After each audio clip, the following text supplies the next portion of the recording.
my goal is to destroy the New York Times and CNN. I always thought that we could be their friends, and I'm talking not just them or New York, that they would take our criticism and our acting as their checks and balances, the fifth estate on the fourth estate, and that they would correct themselves, that they would become better citizens. They've chosen not to go that route, and I really believe, and I'm committed to the destruction of the old media guard. And it's a very good business model. But I believe that from that something better will come, because nothing can be better than a group of people that collectively sneer, think that it's an obvious joke that when people want to have redress for their grievances, that they're called teabaggers and everybody has a great laugh at it. That we have to defend ourselves for having this conversation is despicable.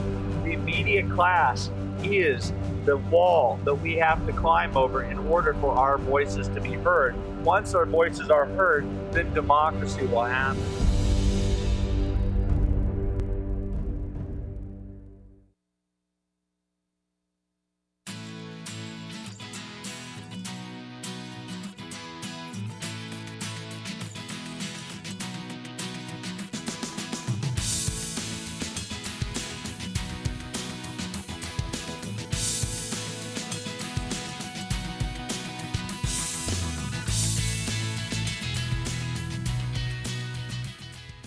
Ladies and gentlemen, please welcome Senator Joni Ernst.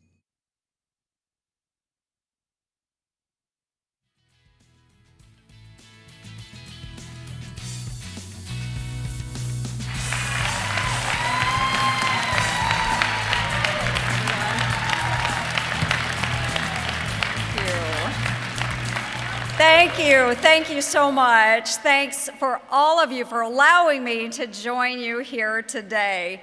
Your voices and your actions are so important to the fight to get our great nation back on track.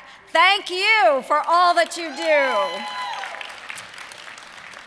For the next few minutes, I am honored to have the opportunity to discuss a topic that, as many of you know, is very near and dear to my heart.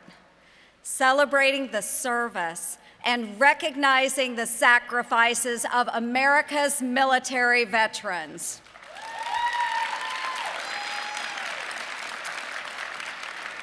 I wanted to take a moment to honor those men and women who currently or have in the past worn our nation's uniform, those who have defended the very ideals, values, and freedoms that make this the greatest nation in the history of mankind.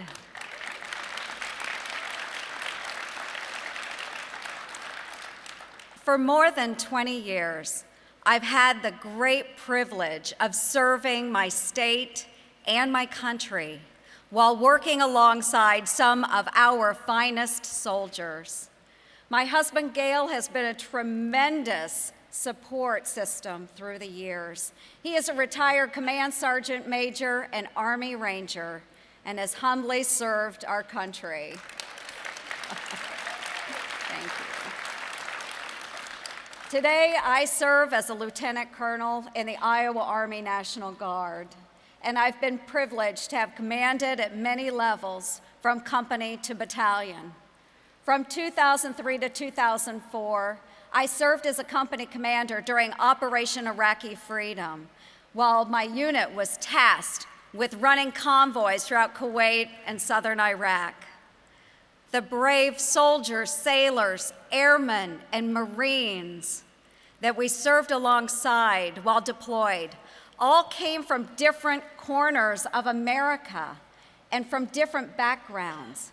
But what was so much more important than any differences was the common belief in the greatness of America and their willingness to make tremendous sacrifices to defend her. And so they came forward, they raised their right hand, and they pledged to defend our freedoms and our very way of life.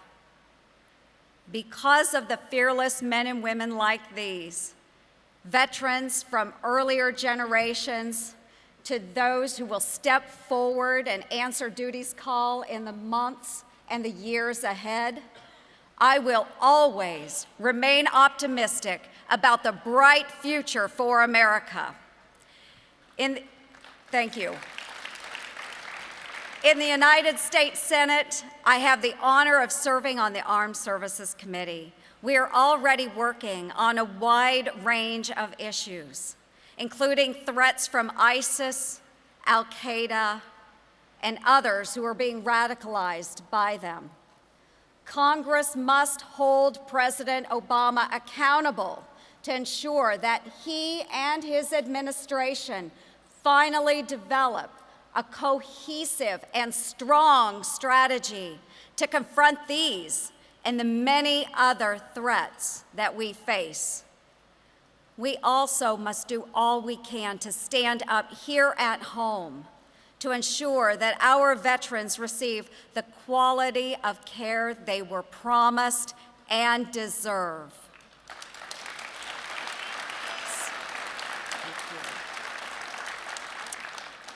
A month ago, I was honored to give the Republican address following the State of the Union.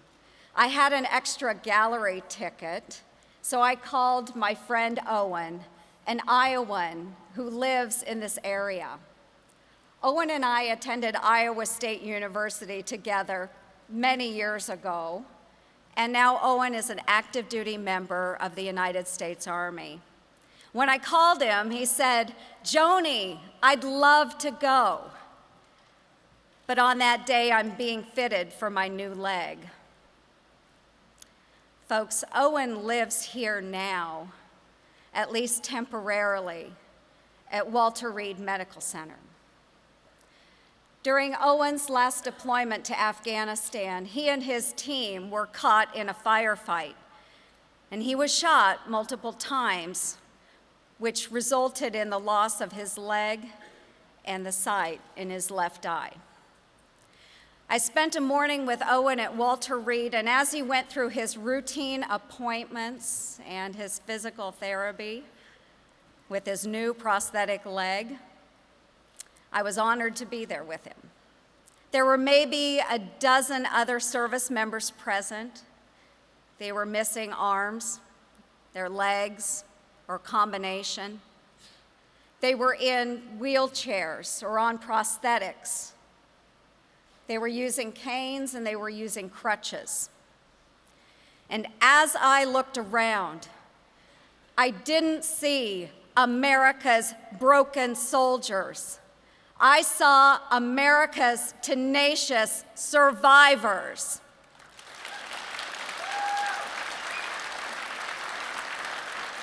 Thank you. That day with Owen, reinforced to me that in the end, we will not be judged by what's on the outside, our physical perfection and strength, but by what's on the inside, our inner perfection and strength. That strength which enables us to stand up for what is right and to stand against what is wrong. These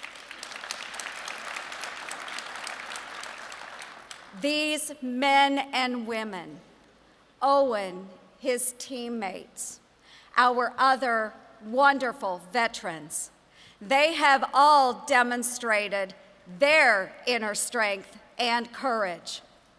And as we gather together over the next few days to celebrate our values, our beliefs, and our great freedom, I encourage all of you to take a moment to reach out and thank a veteran and their family because they help to protect those rights.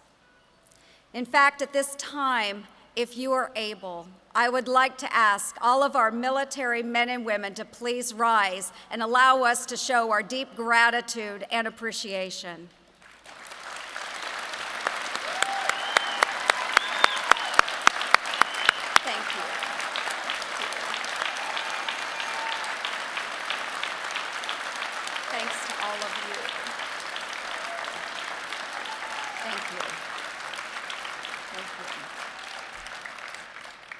Thanks to each of you from a forever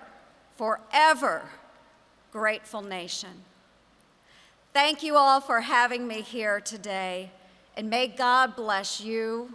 May God bless our wonderful servicemen and women, and God bless the great United States of America. Thank you.